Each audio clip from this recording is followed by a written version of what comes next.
नमस्कार और स्वागत है आप सबका।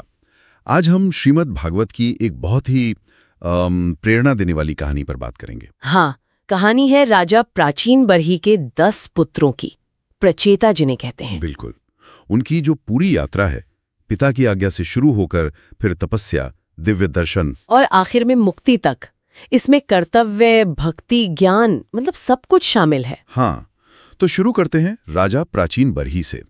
वो बड़े कर्मकांडी राजा थे।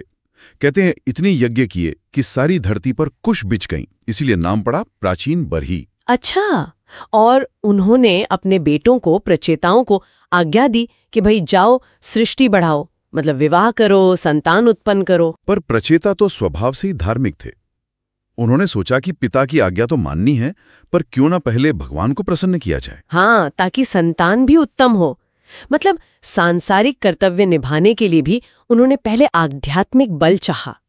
यहीं से उनकी तपस्या की यात्रा शुरू होती है। तो वो निकल पड़े, पश्चिम दिशा की तरफ गए, है ना? हाँ, और उन्हें एक बहुत बड़ा सरोवर मिला, एकदम शांत, निर्मल जल वाला। कहते हैं जैसे किसी सत्पुरुष का हृदय हो। वाह! और वहां कुछ दिव्य संगीत भी सुनाई दिया। हाँ, गंधर्व गा रहे थे। और फिर जो हुआ वो तो कमाली था। साक्षात भगवान शिव अपने गणों के साथ वहां प्रकट हो गए। अरे, सीधे भगवान शिव! ये तो बड़ा आशीर्वाद था। बिल्कुल, और शिवजी जानते थे कि ये प्रचेता यहाँ क्यों आए हैं।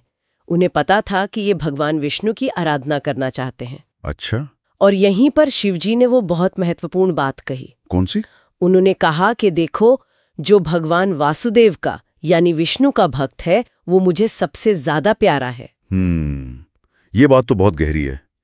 शिव और विष्णु के भक्तों के बीच जो कभी-कभी दूरी दिखती है, ये उसे मिटाती है। सही बात है। ये दिखाती है कि ऊपर कोई भेद नहीं है, भक्ति का सार तो एक ही है। हाँ। और शिवजी ने फिर उन्हें एक स्तोत्र दिया, एक तरह की पवित्र प्रार्थना जो सीधे भगवत स्वरूप तक ले जाए। और उसे जपने का तरीका भी बताया होगा। हाँ, कहा कि एकांत में मन शांत रखकर अपना धर्म निभाते हुए जपना, और सबसे जरूरी अपने अंदर और सब प्राणियों के अंदर भगवान को देखना। सिर्फ रटना नहीं, पूरी साधना थी ये। वाह! और ये उपदेश देके शिवजी चले गए? हाँ, वो अंतर्धान हो गए। अब प्रचेताओं के सामने था इस उपदेश को जीने का काम। तो उन्होंने क्या किया? शुरू कर दी तपस्या? बिल्कुल, वो उसी सरोवर के पास समुद्र के जल में खड़े हो गए, कमर तक पानी में, और शिवजी का दिया हुआ स्तोत्र जपते हुए कठोर तपस्या शुरू की। पानी में खड़े होकर? हाँ। और कितने समय तक? 10,000 वर्षों तक। 10,000 साल! ये सुनने में इतना ज्यादा लगता है। क्या ये मतलब सचमुच इतने साल थे, या इसका कोई और मतलब है, जैसे लगन की पराकाष्ठा? हाँ, ये एक अच्छा सवाल है। देखिए, ये संख्या उनके असाधारण संकल्प और एकाग्रता को तो दिखाती ही है। शायद ये भी बताता है कि जब चेतना पूरी तरह एक लक्ष्य में डूब जाए तो समय का बाहरी हिसाब मायने नहीं रखता। ये हो सकता है। भक्ति की शक्ति शायद समय की सीमाओं से परे ले जाती है। विष्णु स्वयं प्रकट हुए, एकदम शुद्ध सत्व गुणी रूप में। उनकी आभा इतनी थी कि प्रचेताओं की सारी थकान, सारा क्लेश एक पल में दूर हो गया। वाह! और भगवान उनकी 2 बातों से बहुत प्रसन्न थे। एक तो उनकी एक निष्ठा कि एक ही लक्ष्य पर टिके रहे, और दूसरा उनका आपसी प्रेम, भाइयों का आपसी प्रेम। हाँ, जिसे सखा भाव कहा गया है।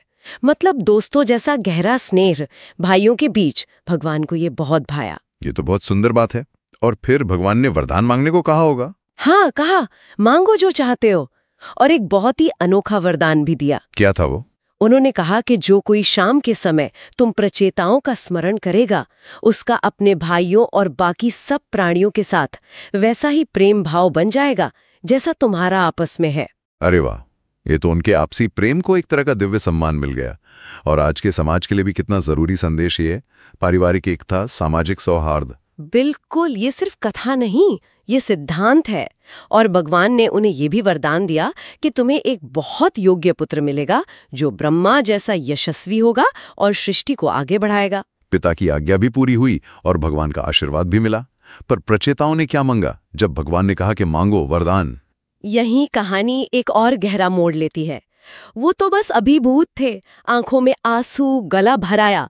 उन्होंने कहा, प्रभु आप स्वयं हम पर प्रसन्न है, यही सबसे बड़ा वरदान है, और क्या चाहिए। सही बात है, जब भगवान ही मिल गए तो और क्या मांगना। हाँ, और फिर उन्होंने जो कहा वो और भी ज्यादा सोचने वाला है। उन्होंने कहा कि प्रभु हमें दुनिया के सुख, स्वर्ग, यहाँ तक कि मोक्ष भी उतना प्रिय नहीं है। मोक्ष भी नहीं? हाँ, उतना प्रिय नहीं जितना आपके भक्तों का संग, साधु समागम, सत्संग। ये तो चौंकाने वाली बात है।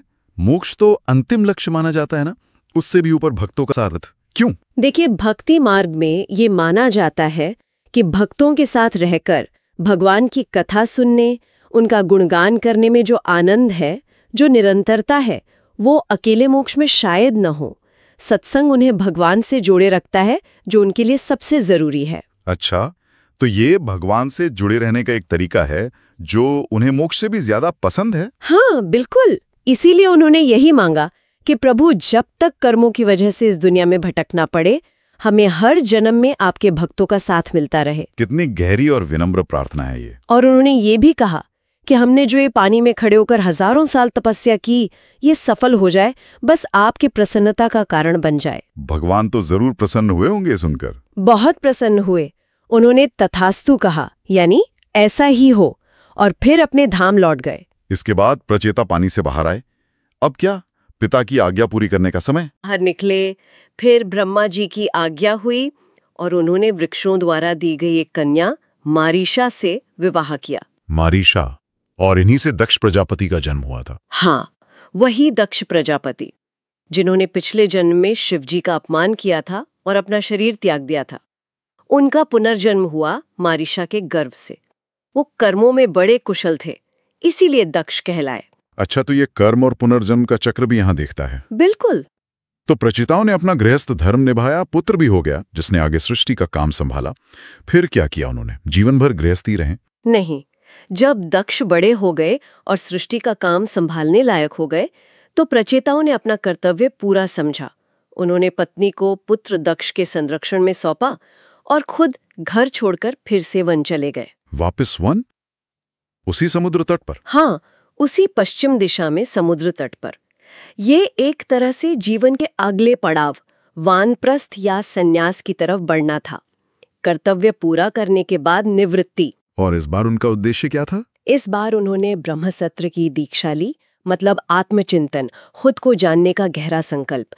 वो पूरी तरह योग साधना में लग गए। कैसी साधना? अपनी इंद्रियों को, मन को, वाणी को, दृष्टि को, सबको वश में करना, आसन पर विजय पाना, शरीर को एकदम स्थिर करके शुद्ध ब्रह्म में यानी परम सत्य में मन लगाना। वो इस गहरी समाधि में थे, तभी वहां नारद मुनि आ गए। हाँ, देवर्षि नारद वहां पहुंचे।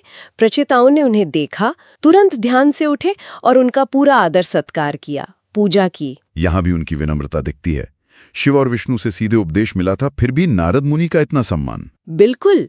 और उन्होंने नारद जी से जो कहा वो भी बहुत महत्वपूर्ण है। क्या कहा उन्होंने? उन्होंने माना कि देखिए मुनिवर, हम गृहस्थ जीवन में इतने उलझ गए, इतना समय बीत गया कि जो तत्वज्ञान हमें भगवान शिव और नारायण से मिला था वो अब कुछ कुछ धुंधला सा हो गया है। हम उसे भूल से गए हैं। अरे, ये तो बड़ी बात है। इतने पहुंचे हुए साधक भी कह रहे हैं कि ज्ञान धुंधला पड़ सकता है। हाँ, ये दिखाता है कि ज्ञान को बनाए रखना, उसे जीवन में उतार कर रखना एक लगातार चलने वाली प्रक्रिया है।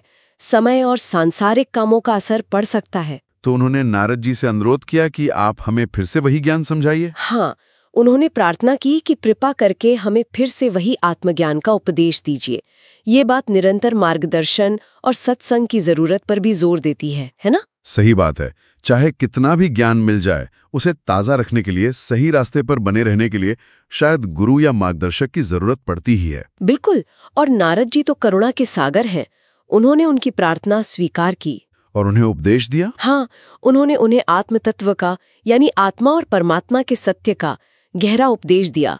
भगवान की लीलाओं की कथाएं सुनाई, भक्तों के चरित्र सुनाए, और फिर वो ब्रह्मलोक चले गए। और प्रचेताओं का क्या हुआ? प्रचेतागण नारद जी के मुख से भगवान का वो मंगलमय यश सुनकर, उस ज्ञान पर मनन करके और निरंतर भगवान के चरणों का ध्यान करते हुए अंततः उस गति को प्राप्त हुए जो देवताओं के लिए भी दुर्लभ है, यानी उन्हें मोक्ष मिल गया। तो ये थी प्रचेताओं की पूरी यात्रा, एक आज्ञा पालन से शुरू होकर तप, दिव्य दर्शन, फिर कर्तव्य निर्वाह और अंत में फिर से अध्यात्म में लौटकर नारद जी के मार्गदर्शन से मुक्ति तक। हाँ, इस कहानी में कितने सारे पहलू हैं। भक्ति की ताकत, कर्तव्य निभाना कितना जरूरी है, सत्संग का महत्व कितना ज्यादा है, जीवन में कर्म और फिर निवृत्ति का संतुलन कैसे साधें, और आखिर में आत्म साक्षात्कार। और ये भी कि बड़े बड़े दिव्य अनुभव होने के बाद भी ज्ञान को स्थिर रखने और परम लक्ष्य तक पहुंचने के लिए नारद जैसे गुरु की कृपा कितनी सहायक हो सकती है। बिल्कुल, ये पूरी कहानी अपने आप में एक मार्गदर्शन है। सच में बहुत कुछ सोचने और सीखने को मिला है। हाँ, और शायद श्रोताओं के लिए हम एक सवाल यहाँ छोड़ सकते हैं जरूर, कि प्रचेताओं ने जैसे मुक्ति से भी ज्यादा भक्तों के संग को महत्व दिया, ये बात आज के समय में हमारे आध्यात्मिक लक्ष्यों की समझ को कैसे बदल सकती है? क्या हम भी अपने जीवन में सत्संग को, अच्छी संगत को वो महत्व देते हैं? ये सोचने वाली बात है।